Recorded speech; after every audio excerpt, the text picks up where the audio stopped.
Muy bien, vamos a comenzar. Muy bien, en esta segunda parte vamos a comenzar ya con el tema de la presentación acerca de cómo es que se han llegado a establecer esa norma 070, cómo ha nacido, ¿no? Quién es el autor de la mayor parte de la norma, cómo se ha trabajado, ¿no?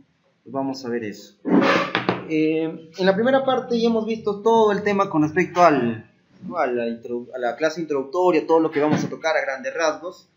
De todas maneras vamos a explayarnos más cuando entremos a cada tema, así que no se preocupen si alguna cosa no se ha entendido o algo le ha pasado muy rápido, lo vamos a volver a hacer ya en el desarrollo del curso. A ver, entonces vamos a abrir en la clase que se les va a enviar ahora, no se les envía todavía esto, el material de sistemas de ingeniería, ensayos de control. Vamos a ver, básicamente vamos a estudiar el tema de la ingeniería, qué tipos hay, qué es la definición y todo ello, ¿no? Nos dice ensayos de control, materiales, componentes de la ingeniería. Acá hay dos webs que pueden visitar, que uno es el tema del blog del ingeniero Ángel San Bartolomé, donde ha hecho mucha investigación acerca de este material. También está la bibliografía, se les va a brindar esta bibliografía, todavía no le hemos enviado, pero ya les vamos a enviar la ingeniería estructural de Héctor Gallegos Casabone, que esto sí está en la red, también lo pueden encontrar, que es muy bueno, y también este libro que es Diseño y Construcción de Estructuras Sismoresistentes de Albañilería. Esto nosotros lo tenemos en forma física, lo vamos a llevar a forma digital, les vamos a enviar también para que lo tengan, pero esto sí no está en la red, no lo hemos encontrado. Al igual que les hemos brindado a los estudiantes, los que han llevado el curso de concreto armado, se les ha brindado este libro, ¿no? El libro de apuntes de concreto armado del ingeniero Gianfranco Tassi, que es el actual presidente del Comité Técnico de la Norma 060. De igual manera, nuestros alumnos de concreto armado, tal como se les ha enviado, se ha tratado de llevar todo esto pues para que lo tengan, ¿no? Para que comparten, era la única forma, que es un libro muy importante para concreto armado. Esto muchos seguramente lo han estudiado en la universidad, es un libro muy interesante para el tema de concreto armado y está en base a nuestra norma, ¿qué más queremos, no? Entonces, de igual manera les vamos a enviar este libro, los vamos a llevar esto que lo tenemos en forma física, les vamos a llevar a digital y se les va a enviar ese libro en el transcurso de las clases. Este libro sí se les va a enviar ya, mañana mismo se les está enviando, esto sí vamos a ir en el transcurso de la semana. Pueden entrar, como se le indicó, a este blog, es muy interesante, ¿no? El ingeniero Ángel San Bartolomé, saben pues que él es el pionero de esta norma, ¿no? Bueno, él ha fallecido hace unos años, pero ahí encontramos pues sus comentarios acerca de la norma 070, ejemplos de aplicación, algunos artículos técnicos, más libros también, si desean. Muy bien, definiciones y objetivos. La minería es un conjunto de unidades adheridas conectadas entre sí de alguna manera, ¿no? Está la definición. ¿Cómo es que tenemos que armar justamente lo que indicamos, ¿no? En forma dentada. En forma dentada tengo que colocar unas mechas que tienen que entrar dentro de las columnas de confinamiento.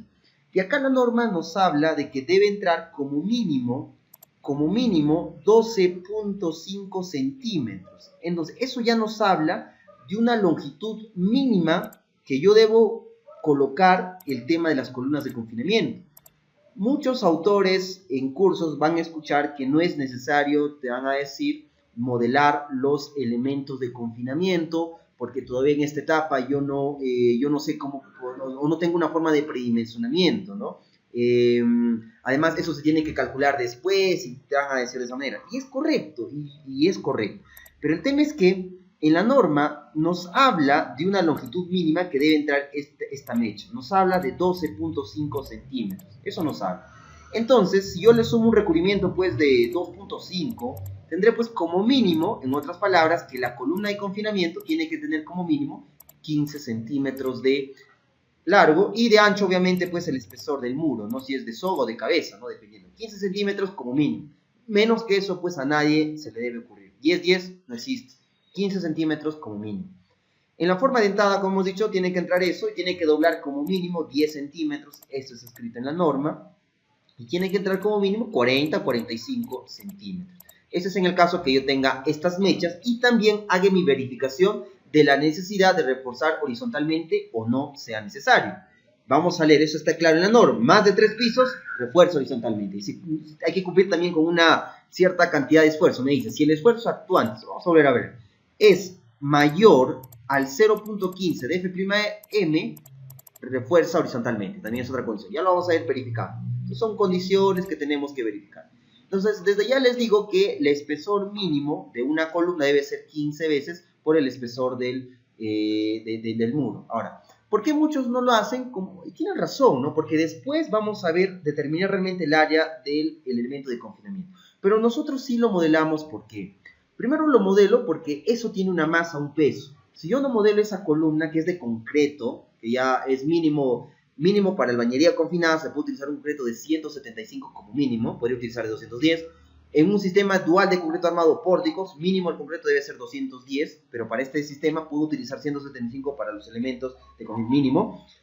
Tiene una masa, un peso. Si yo no modelo eso, muy bien, muchos, como dicen, dirán, muy bien, no lo modeles porque no sabemos, pero hay una masa que no lo estoy considerando. Entonces, esa masa, ¿qué hace con la cortante? Hace que se incremente. Hemos visto una así a grande rasgos, ¿no? Que es subs entre R por el peso de la edificación. Si yo lo modelo, se incrementa el peso, obviamente la cortante aplica, me dará mayor desplazamiento. Si no lo modelo, me dará menor desplazamiento. Hay que ir al lado más conservador. Entonces, yo lo modelo. Yo lo modelo para contemplar esa masa o peso. Igual, las vigas soleras también se modelan. Pero tampoco es que sea obligatorio modelarla o no modelarlo, es criterio. Entonces, hay muchas cosas, ¿no? Tampoco hay que cerrarnos en que no se debe modelar, ¿no? Porque muchos dicen, no, si lo estás modelando es algo incorrecto. Entonces, tampoco es tanto así, ¿ya? Muy bien. Entonces, hay que proporcionar recomendaciones para la construcción de la albañería. Bueno, hay que tener en cuenta sobre el tema de las juntas sísmicas, ¿no? Acá está justamente lo que hablábamos, ¿no? Esto es 12.5, no es 15, esto es 12.5. Debe entrar la varilla, 10 centímetros y 45, ¿no? Puede entrar. Entonces, de esa manera. Ese es cómo se tiene que trabajar. Bien, sigamos. Esa es la conexión dentada o al ras. Es incorrecto esto, ¿no? Junta ras sin mechas. Si tienen una junta ras que sí puede ser parte de la albañería confinada, pero hay que colocar mechas sí o sí. Acá no lo colocan, eso es incorrecto. ¿Qué pasa si no coloco las mechas? Pasa esto, no hay adherencia. En Chile 2010, una edificación de un piso, fíjense cómo se daña, ¿no? Por no conectar pues con las mechas. Las mechas le dan adherencia. Ya saben lo que puede pasar. Muy bien, sigamos. Tabiques de albañería, muros de división de ambientes. Primero se construye el pórtico, después el tabique. Hay que identificar muy bien el sistema estructural, lo que les hablaba al inicio. Fíjense, este es un sistema de pórticos. Ustedes distinguen. ¿Cómo distinguir que no es un sistema de albañería confinada? Porque eso lo están construyendo después, ¿no? Fíjense, están construyendo después, acá falta. Pero no le han colocado su junta sísmica. ¿Qué ocasiona esto? Cambia o distorsiona la configuración estructural. Esto estaba contemplado, es un sistema dual, tal vez acá tengo una placa, algunas columnas, tal vez pues tengo de esta manera, placas por acá, o columnas por acá, ¿no? Algunas, por ahí tal vez algunas placas que pueda tener, y pues hay que tener en cuenta eso, ¿no? Si yo le coloco pues acá el muro, ¿qué es lo que hago? Voy a causar una distorsión, voy a generar el tema de torsión. Eso es lo que hablábamos. Hay que identificar muy bien qué sistema estructural estoy trabajando. ¿Debo aislar? ¿No debo aislar? Y si en construcción lo voy a incluir de esta manera, hay que modelarlo, hay que contemplarlo, ¿no? Eso hay que hacer. Muchas veces se cometen los errores en la secuencia constructiva. ¿Qué hemos dicho? Primero tengo que comprar, primero los muros, luego los elementos de confinamiento. Fíjense acá ya levanté el otro nivel y acá recién están, no sé qué han hecho, ¿no? Acá recién están encofrando esto, no sé. Entonces, eso hay que tener en cuenta. Secuencia constructiva. Ladrillo pandereta. Este es el ladrillo pandereta. Este ladrillo pandereta lo utilizo para edificios altos únicamente de relleno, para dividir ambientes. Hemos dicho, para este tipo de edificaciones de 14 pisos, ahí sí pues podría colocar ese ladrillo de relleno, ese ladrillo pandereta, porque es hueco. Su peso específico es mínimo, no pesa mucho. Y su única función es dividir ambientes. Con esto yo no debería hacer edificaciones de albañería confinada. Pero ustedes se preguntarán, muchas veces hacen con esto, ¿no? Ustedes si van por la calle, ven que hacen edificaciones de albañería confinada con este elemento. Y si ustedes se van, pues, imagínense esto, cuánta resistencia a la compresión tendrá. Si un ladrillo sólido artesanal tiene 35, ¿hasta cuánto llegará? ¿10? Tal vez menos, ¿no? ¿Quién sabe, no? Entonces hay que tener en cuenta eso. ¿Esto podría hacer con estos 5 pisos? No creo, ¿no? Muchos, sí. No, sí, para dividir ambientes. Dentro de un sistema de albañería confinada, esto sí puede utilizar para dividir ambientes. Claro, correcto. Claro, porque eso, ahí entra a ser un elemento no estructural, ¿no? Pero si ese dividir ambientes no lo tendrías que modelar en el ETABS, porque es un elemento no estructural. Lo que tú modelas en el ETABS, le estás diciendo al ETABS que esto me va a aportar rigidez. Entonces, Por eso, esos muros que tú dices de que va a salir pandereta, no lo modeles. ¿Qué se hace? Lo que se hace un metrado de cargas. Yo metro eso y lo asigno en el modelo. Es decir, tiene masa, tiene peso, ¿no? Entonces, lo que hago es, lo metro y lo asigno, por ejemplo, acá tengo muros, ¿no? Y lo asigno a un metrado de cargas, ahí está, ¿no? Le hago un metrado de cargas y ahí está la carga de cada muro. El efecto, tiene masa, pero no lo he modelado. Al modelarlo no me aporta rigidez. Pero este muro tiene que estar aislado. Pero sí tiene masa o peso. Sí hay que tener en cuenta su masa o peso, ¿no? Eso hay que tener en cuenta. Muy bien. Igual, ¿no? Acá tenemos el mismo ladrillo pandereta. Ahora, si en caso se hace con esto, el sistema de albañilería combinada, que sí se puede hacer, ¿dónde? En la zona sísmica 1. Ahí sí puedes hacer, hasta 2 pisos. En Loreto sí podías hacer. En ese caso hay que rellenar esto con esas bolsas del cemento para que no se ocasionen estas fallas, ¿no? Porque el tema del concreto penetra, debilita alguna zona, entonces eso hay que tener en cuenta. Parapetos de albañilería, las barandas, hay que tener control muchas veces con esto, ¿no? Fíjense, tremendo parapeto. Y no le dan ni siquiera estabilidad, ¿no? No veo acá unas columnas de confinamiento, no hay nada, ¿no? Fíjense, tremendo. Entonces esto, cuando venga un sismo, pues esto va a voltearse, ¿no? Va a caer, entonces eso va a dañar pues más a las personas, va a causar daño, ¿no? Eso hay que tener en cuenta también. Hay que darle estabilidad, esto no se puede hacer, ¿no? En cercos, tímpanos de albañilería, de igual manera. Cuando ustedes tengan albañilería confinada, imagínense que tienen todo un paño relleno de muro. ¿Cada cuánto yo debo colocar un elemento de confinamiento? ¿O colocaré solo 2? Acá y me voy hasta acá. No. La norma te dice que debes colocar cada 2H. O sea, la longitud o esta longitud tiene que ser menor o igual a 2H, ¿no? 2H, es decir, a 2 veces esta altura. Altura efectiva. Imaginemos que mide 260, ¿no? 260, esto será por 2, 520, ¿no? 520, es decir, si yo tengo ya mayores a 520, elemento de confinamiento, ¿no? Eso hay que tener en cuenta, para darle estabilidad. Muy bien, digamos. Hay otro tipo de albañilería también que es la albañilería armada, donde no existe elementos de confinamiento, son elementos, bloques de concreto, y tienen unos alveolos. Lo que se hace es el acero se coloca dentro de esos alveolos, se vacía con grao, y también es una forma, otro sistema estructural, ¿no? También nos habla la norma 070. No vamos a hacer ese tipo de diseño, pero es otro, ¿no? Es otro tipo que también se les indica. Albañilería armada de junta seca, ¿no? No se coloca la junta, solo se coloca esto y se vacía grao, ¿no? Ahí. Recomendaciones de estructuración. Eso también vamos a enfocar muy bien en la próxima clase, estructuración. Cuando yo tengo estacionamientos, esto pasó en Ica, en el 2007. Esta es una edificación de 4 pisos, fíjense el tremendo daño. En esta zona tenían el tema de piso blando, ¿no? Acá tenían estacionamientos, simple columnitas, por acá tenían toda la zona de rigidez, tal vez torsión también, entonces fíjense cómo termina dañándose. No se les ocurra hacer aparecer un muro pues en los pisos superiores, tiene que nacer desde el primer piso.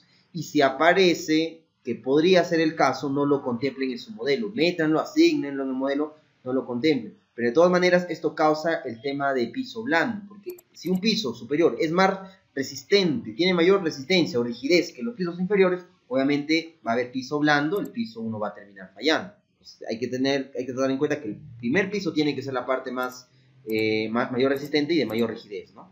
Muy bien. Acá hay proporciones técnicas para muros no portantes, cercos perimétricos, también hay que darle una estabilidad, parapetos, ¿no? Ahí justamente se ve lo que hablábamos hace un momento, ¿no? Los elementos de... elementos de confinamiento, ¿no? ¿Cómo es que se tiene que hacer?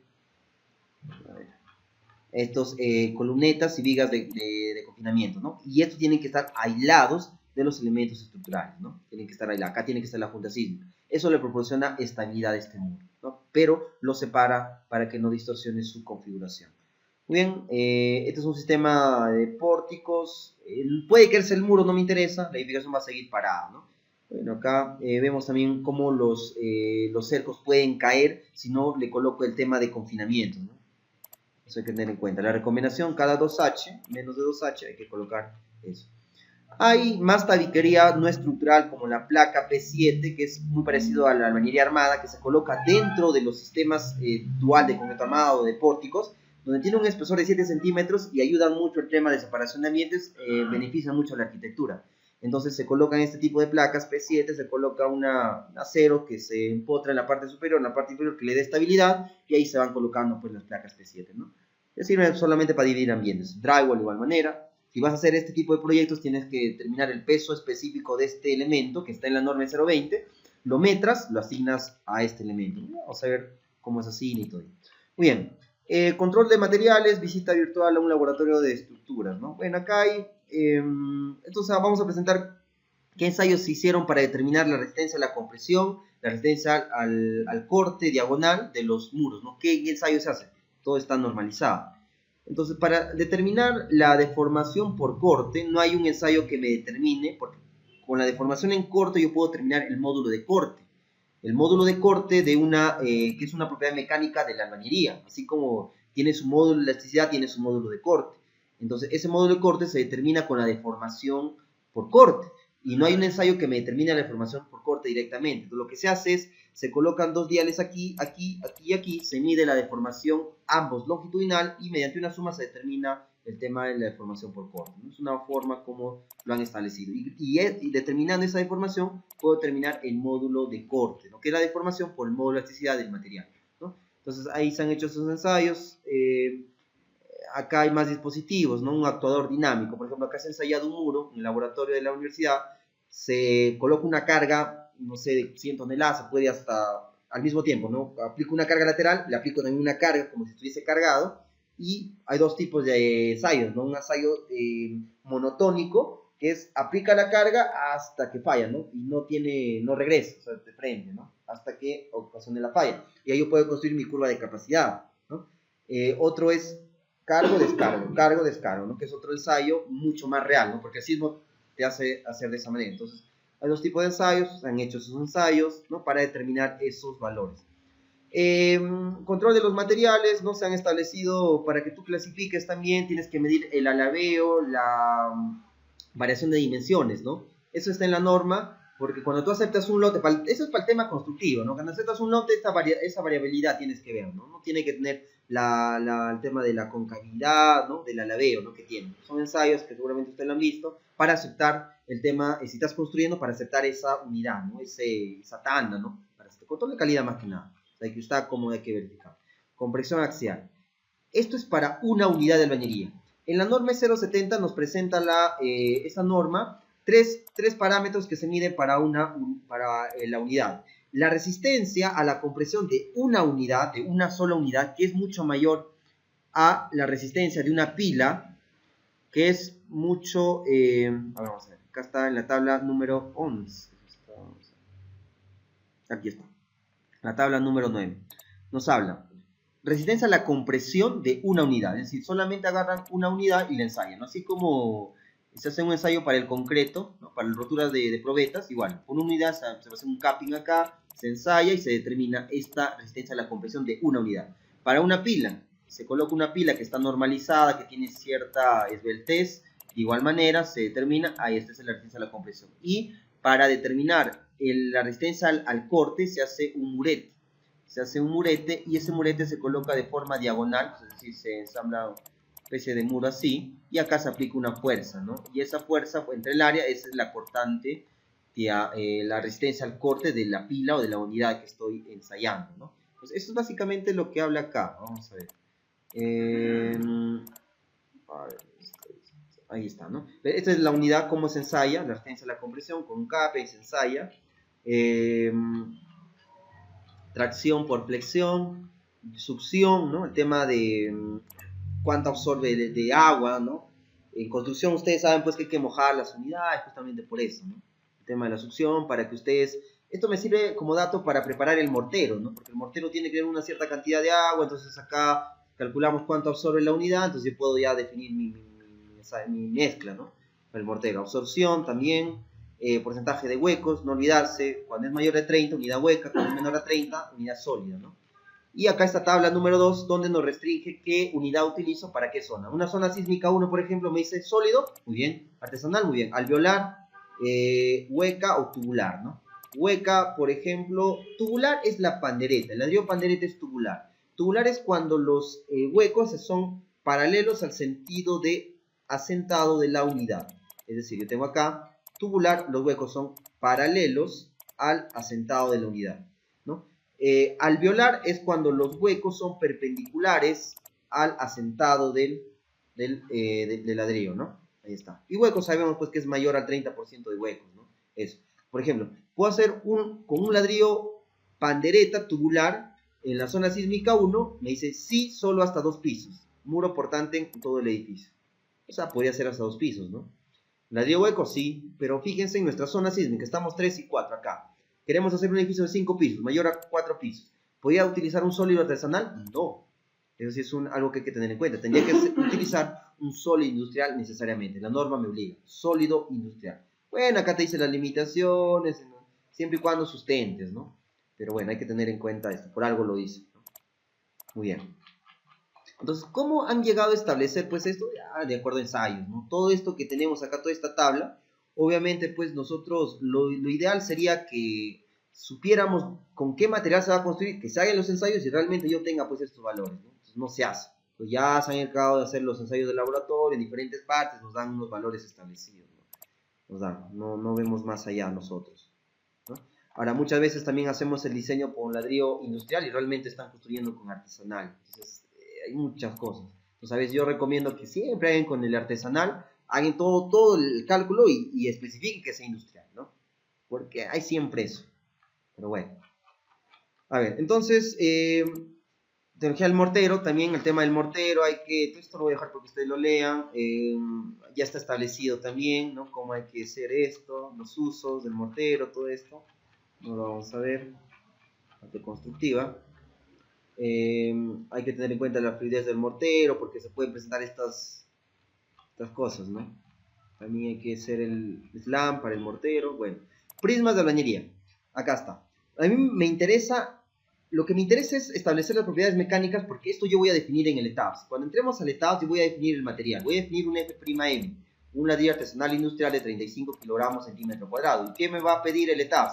Me va a pedir su módulo de elasticidad, me va a pedir su módulo de corte, me va a pedir su resistencia a la compresión, que ya la tengo acá, me va a pedir su módulo de Poisson, también muy importante, y su peso específico o volumétrico. Entonces, el módulo de elasticidad se determina de acuerdo a este ensayo con la resistencia a la compresión. Módulo de corte, de igual manera.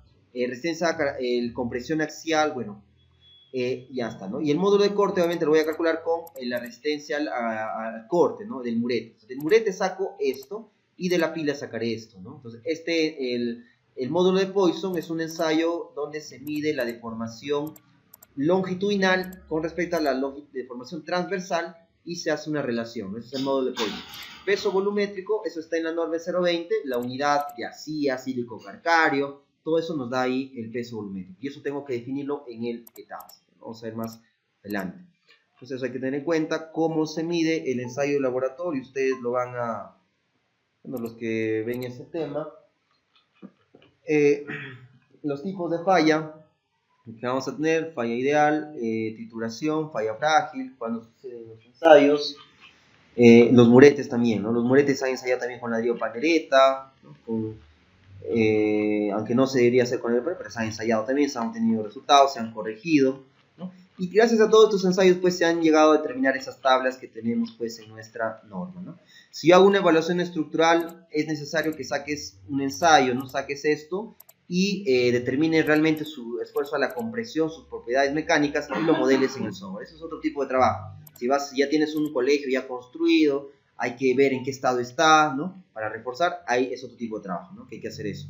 Muretes de igual manera, ¿no? Para determinar, permite evaluar la resistencia al corte, el módulo de corte, tipo de falla, calidad del mano de obra y materiales, ¿no? Eso me permite el tema del murete. ¿Cómo determino esa resistencia al corte? La carga aplicada entre el área, ¿no? D por T, la diagonal por el espesor, ¿no? Muy simple. Bien, y ahí están los resultados. En ese blog van a encontrar videos del mismo ensayo, cómo es que se realiza, ¿no? Adherencia óptima al ladrillo. La falla ideal entre un muro debería ser esta. Debería ser un corte que atraviese todo, entre el mortero y la unidad. Porque pasa muchas veces que falla así. Falla en el mortero, y eso no debe ser, no hay adherencia, ¿no? Eso hay que tener en cuenta. La separación del mortero, la junta, tiene que ser de 1 a 1.5. Eso me dice la norma. No más, no menos. Entonces no es que al hacerlo menos va a ser mejor o al hacerlo más va a ser peor. No. De 1 a 1.5. Eso es lo que está escrito en la norma, ¿no? Entonces, esta es la falla, porque muchas veces van a ver, pues a veces que el maestro de obra pues lo hace una cosa Horrible, ¿no? Eso también hay que controlar. Entonces, ¿qué pasa cuando tengo eso? Pasa esto, ¿no? Falla escalonada. No hay adherencia. Eso yo no debo permitirlo. Bien. Cisallo deslizamiento, también otro tipo de falla. Falla local. Esto en los ensayos, si pasa esto ya se bota el ensayo, no vale, ¿no? Porque acá lo hicieron bien. Muy bien, resistencia de prismas de albañilería. Acá está, esto es la norma básicamente, ¿no? Lean, esa es la norma, todo lo estoy, todo se ha llevado ahí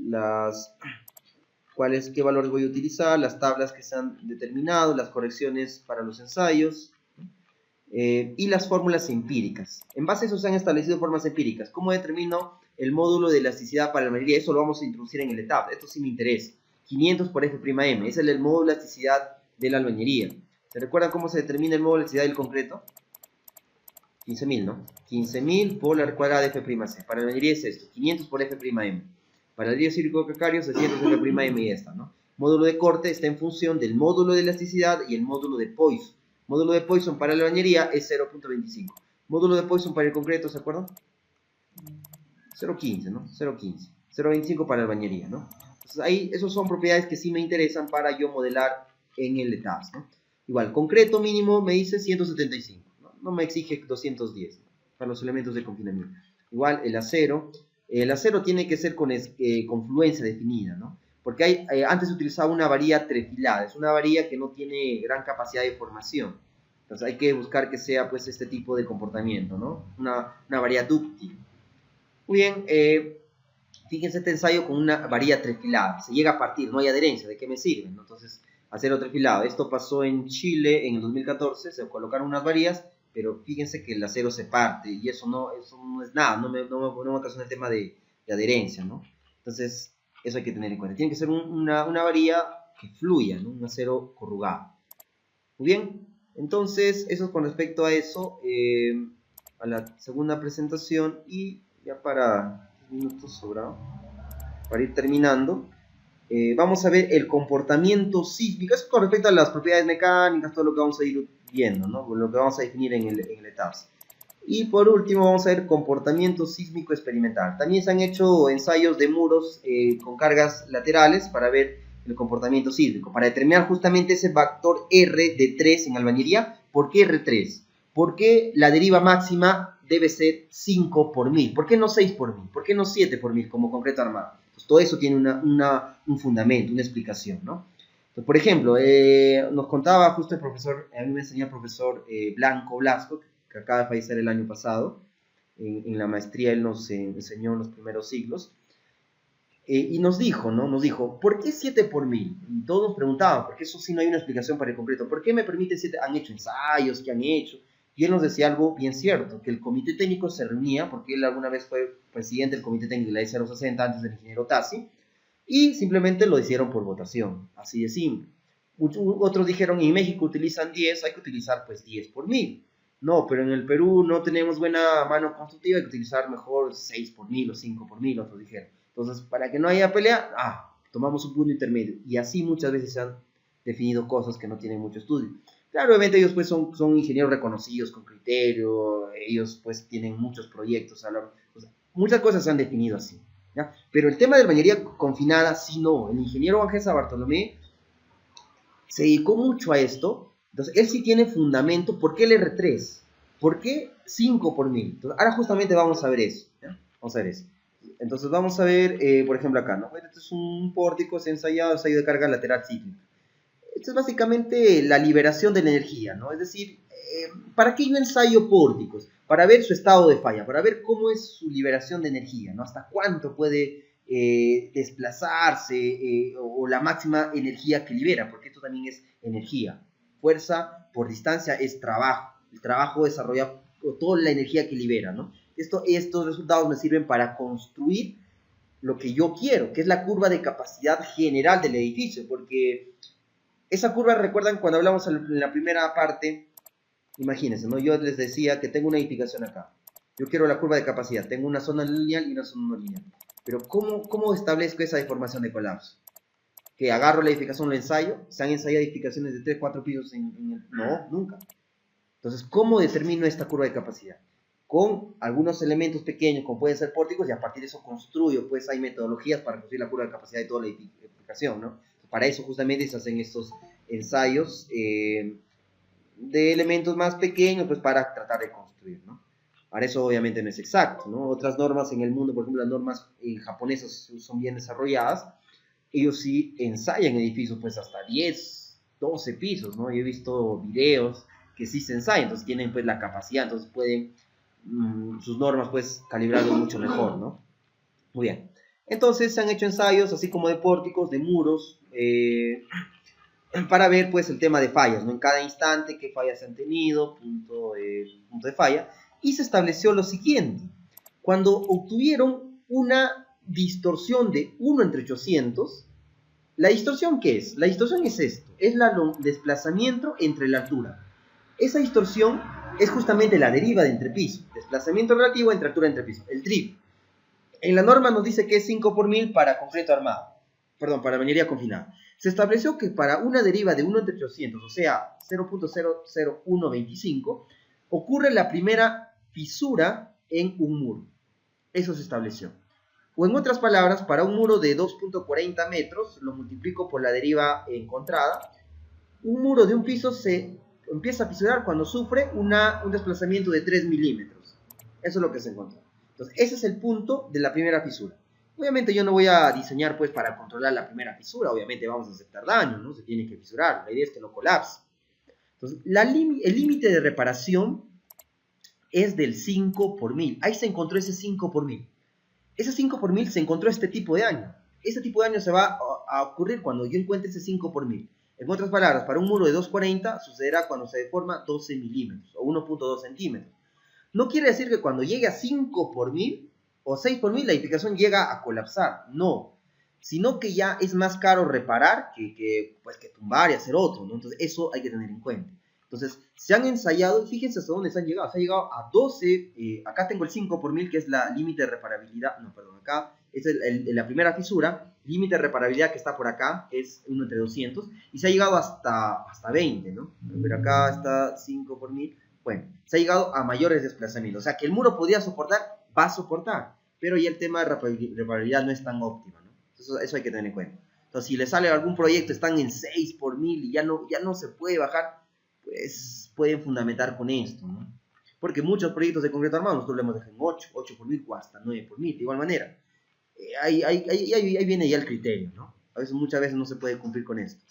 Muy bien, entonces se han hecho ensayos de albañería, ladrillo, hueco, pila, murete, también, ¿no? Acá se han hecho trabajos, se ha visto la manera de reforzar estos muros de albañería confinada de ladrillo pandereta, se han reforzado con unas mallas al costado para ver cómo mejoraría el comportamiento, ¿no? Ya que en Lima, pues ustedes saben todo el desorden que existe y hacen edificación de albañería confinada con este sistema, entonces vieron la manera de reforzar para ver cómo se comporta, ¿no? Buscar soluciones, ¿no? Y estos resultados son, esta es la curva de capacidad, pues, del muro 2, muro 1, ¿no? El muro 2 obviamente es con el reforzamiento y el muro 1 sin reforzamiento. Se encontró una mejora, sí, ¿no? Mayor resistencia, ¿no? Pero el tema de el desplazamiento último es lo mismo, ¿no? Se ha mejorado en la resistencia, un poco de rigidez, pero no en la ductilidad. En la capacidad de formación, no, ¿no? Eso hay que tener en cuenta también. De igual manera, acá se presentaron más resultados. ¿Cómo se calculó el R? Ese R que utilizamos de 3, experimentalmente se ha calculado 2.5. Pero ya, pues, ¿no? Y hay que colocar R3, ¿no? Vamos al lado seguro. Entonces, ahí es por eso donde nace esto, ¿no? El R.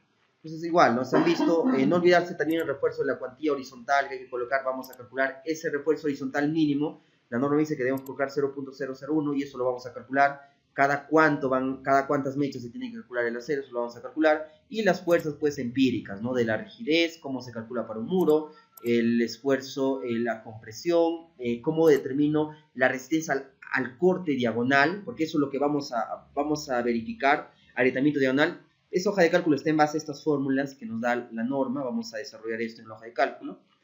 Y los tipos de falla, desarrollo experimental del proyecto. Bueno, había un proyecto que se hizo, bueno, antes de eso, cómo se tiene que aislar, ¿no? Hay que aislar, ¿no? Con tecnopor, hay que ver la manera, y hay que tener en cuenta que la albañilería es muy frágil, se fractura con una distorsión de 1 entre 300 nada más, ¿no? Eso hay que tener en cuenta, y este es el trabajo experimental que se hizo en colaboración con la Universidad de Missouri, donde se trajeron unas varillas de fibra de vidrio y con eso se reforzó un muro y se ensayó de igual manera, ¿no? Para los que hicieron un estudio, una tesis, una maestría, entonces ya tengo el muro, se cortaba unos pequeños agujeros y ahí se colocaba, luego se sellaba con un pegamento especial y de igual manera, ¿no? Se anclaba a los costados se anclaba ahí para que haya adherencia y lo ensayaron así, ¿no? Para buscar soluciones, ¿no? Pero esto va básicamente investigación porque esto es muy caro, ¿no? Entonces se mejoró en el tema de utilidad y muchas cosas, ¿no? Bueno, el aislamiento de bloques, se ensayó esto. Bueno, al final presentamos los resultados, ¿no? De igual manera, cómo hay que darle estabilidad a los tabiques no estructurales en pisos superiores, ¿no? Porque hay que darle estabilidad, ¿no? A esos muros que tienen que estar aislados, muchas veces es colocando un codo de acero, ¿no? Para darle estabilidad, porque este muro, si bien tiene una columna de confinamiento a este lado, al otro lado, pero en la parte superior donde se adhiere, ¿no? Si no tengo, por ejemplo, vigas de confinamiento, podría voltearse. Entonces lo que colocan es unos codos acá, lo ensamblan acá, lo ensamblan al otro lado. Entonces esto sí puede moverse así, con el pórtico puede moverse, pero no puede voltearse, ¿no? Porque ahí están los codos, ¿no? Y acá se puede ver. Entonces es una forma también para muros superiores, ¿no? Guías para evitar el volcamiento, ¿no? También es una forma. Está aislado y no tiene elementos de confinamiento, ¿no? También, de esta manera. Es un tema también que se puede utilizar. Bueno, y acá tenemos pues esas curvas de capacidades, ¿no? Tabique reforzado, tabique no reforzado, tabique aislado, ¿no? Entonces, obviamente con el reforzado se logra mayor resistencia. Es decir, ¿a qué se refiere a tabique reforzado? Ensayaron un pórtico y no lo aislaron, colocaron el muro. Obviamente eso me aporta bastante resistencia. ¿Qué es eso? Tabique no reforzado. Es un tabique, pero no lo reforzaron con ello, pero sí es albañería. Tabique aislado, lo aislaron. Y un tabique o un pórtico, pues sin aislado, solamente trabaja esto, obviamente es menos resistente, ¿no? Es de pórtico. Entonces tienen que tener en cuenta ello, ¿no? Entonces sí me apoya mucho, pero también me distorsiona la configuración estructural. Hay que tener todo eso. Tabique integrado al pórtico, igual, ¿no? Tabique, pórtico. Y más resultados que ustedes, ensayos dinámicos en mesa giratoria, simulación sísmica, preguntar al plano del muro, ¿no? De igual manera, para ver el tema de la esterilidad. Bueno, y eso es todo con respecto al tema de comportamiento sísmico. En la próxima clase ya estaremos viendo el tema ya de predimensionamiento de los elementos estructurales, ya entrando al modelamiento de la edificación. Bien, lo voy a dejar hasta acá. Nos estaremos reencontrando en la próxima clase.